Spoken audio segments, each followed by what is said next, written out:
بسم الله الرحمن الرحيم، وصل اللهم وسلم على إمامنا وحبيبنا سيدنا ونبينا سيدنا محمد، ألف صلاة وألف سلام عليه.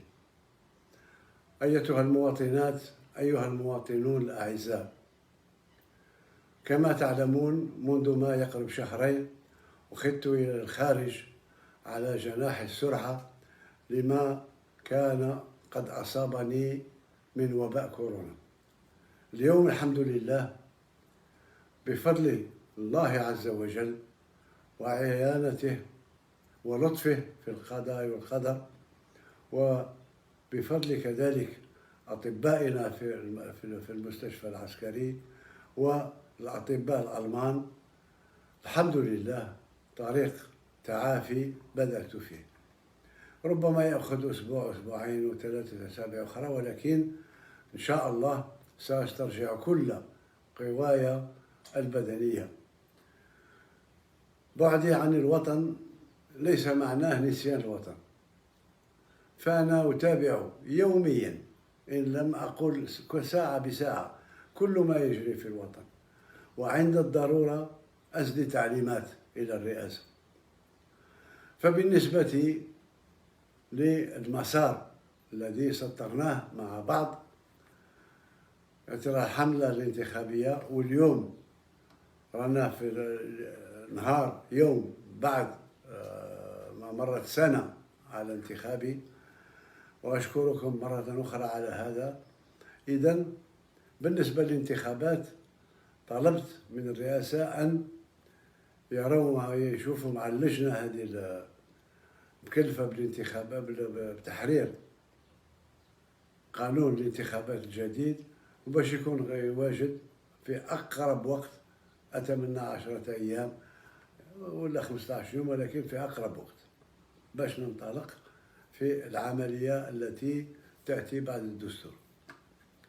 بالنسبة لفيروس كورونا، الحمد لله اللي رجعت الأمور تدريجيا من 1300 حالة إلى ما يقارب 520 حالة، فالشكر لله، والشكر كذلك لكل من ساهم في انخفاض هذا العدد.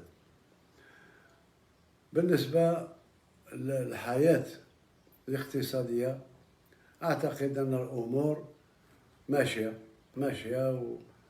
والميزانية تاع 2020 ربما ظهر باللي قاعدين في الطريق اللي سطرناه، يعني أن لا يمس أي مواطن ذو دخل ضعيف بضرائب جديدة.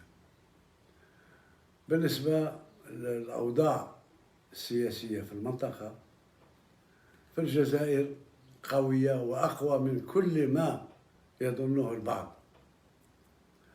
ما يجري حاليا كنا ننتظر فيه، ولكن الجزائر ما تزعزعش.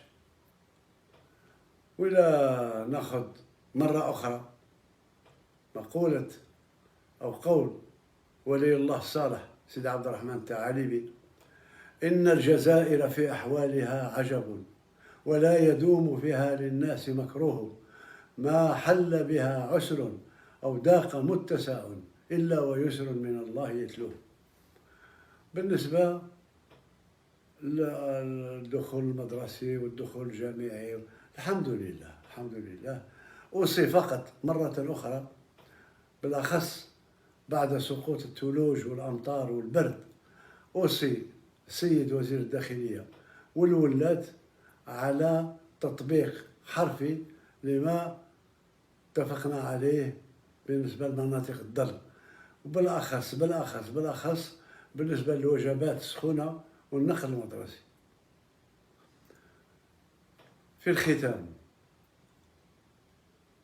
أتمنى إن شاء الله أن أكون بينكم في أقرب وقت وأسرع وقت، وليس بذلك على الله بعزيز. شكرا على سعة صدركم. المجد والخلود لشهدائنا الأبرار. تحيا الجزائر. السلام عليكم.